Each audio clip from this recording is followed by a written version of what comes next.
बोलो 11 मैया की जय। आज देवशयनी एकादशी का महात्म सुनाने जा रही हूँ। इसको पद्मा एकादशी भी कहते हैं। और आज के दिन दाख यानी मुनक्का का सागा लेना चाहिए।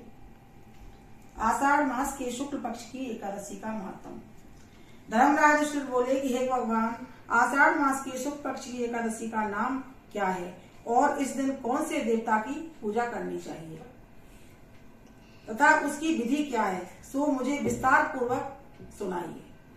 श्री कृष्ण भगवान बोले कि हे राजन, एक समय नारद जी ने ब्रह्मा जी से यही प्रश्न पूछा था। तब ब्रह्मा जी बोले कि हे नारद, तुमने कलयुग में बहुत अच्छी बात पूछी है। जीवों के उद्धार के लिए सबसे उत्तम प्रश्न किया है, क्योंकि एकादशी का व्रत सब व्रतों में श्रेष्ठ है। इसके व्रत से समस्त पाप नष्ट हो जाते हैं। इस एकादशी का नाम पद्मा है। इसके व्रत करने से विष्णु भगवान प्रसन्न होते हैं।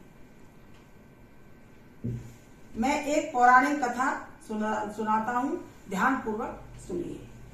सूर्यवंशी मानधाता नाम का एक राजा राज्य करता था। वह सत्यवादी महान प्रतापी चक्रवर्ती था।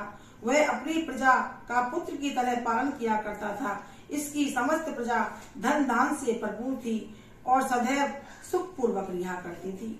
उसके राज्य में कभी अकाल नहीं पड़ता था। एक समय राजा के राज्य में अकाल पड़ गया और प्रजा अन्न की कमी के कारण अत्यंत दुखी रहने लगी। राज्य में यज्ञ होना बंद हो गए। एक दिन प्रजा राजा के पास जाकर प्रार्थना करने लगी, हे राजन, समस्त विश्व की सृष्टि का मुख्य कारण वर्षा है। इसी वर्षा के अभाव से राज्य में अकाल पड़ गया है और अकाल से प्रजा मर रही है। हे राजन, आप ऐसा कोई उपाय बतलाइए जिससे हम लोगों का दुख दूर हो सके। इस पर राजा मानधाता बोला कि आप लोग ठीक कह रहे हैं। वर्षा के न होने से आप लोग बहुत दुखी हैं। राजा के पापों के कारण ही प्रजा को दुख भोगना पड़ता है। मैं बहुत सोच विचार कर रहा हूँ, फिर भी मुझे अपना कोई दोष नहीं दिखलाई देता है। आप लोगों के दुख को दूर करने के लिए मैं बहुत यत्न कर रहा हूँ। ऐसा कहकर राजा मानधाता भगवान की पूजा कर कुछ मुख्य व्यक्तियों को साथ लेकर वन को चल दिया। वहाँ वह ऋषियों के आश्रमों में घूमते घूमते अंत में ब्रह्मा के पुत्र अंगिरा ऋषि के आश्रम पर जा पहुंचा। उस स्थान पर राजा रथ से उतरा और आश्रम में आया। वहाँ मुनि अभी नित्य कर्म से निवृत्त हुए थे कि राजा ने उनके सन्मुख प्रणाम किया और मुनि ने उनको आशीर्वाद दिया। फिर राजा से बोले कि हे राजन, आप इस स्थान पर कैसे पधारे हैं, सो कहिए।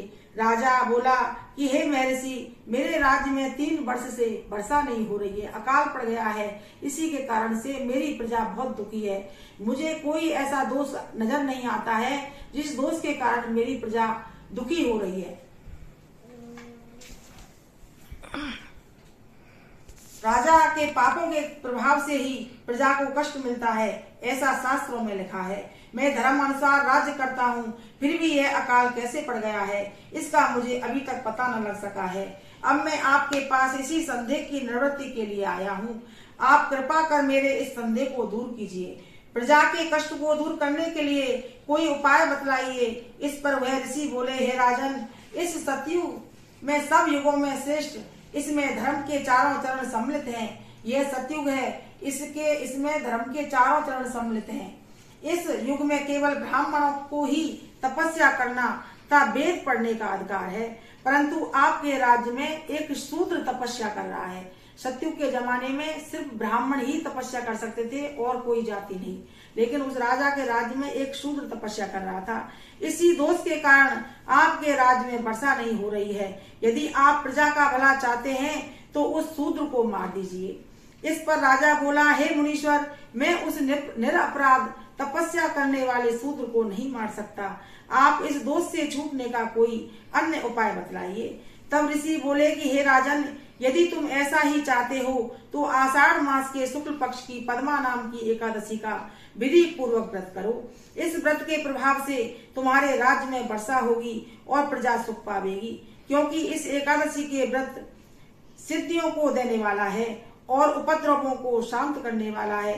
मुनि के इन वचनों को सुनकर राजा अपने नगर को वापस आया और विधि पूर्वक पद्मा एकादशी का व्रत किया, देवशयनी एकादशी का व्रत किया।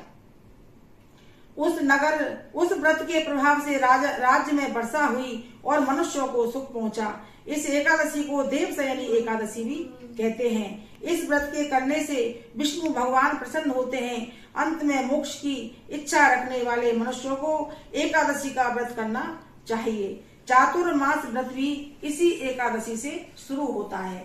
आषाढ़ मास शुक्ल पक्ष एकादशी से चातुर्मास भी शुरू होता है। जो भी कोई मनुष्य चातुर्मास का नियम धारण करता है तो वो इसी दिन से शुरू होता है। बोलो एकादशी मैया की जय।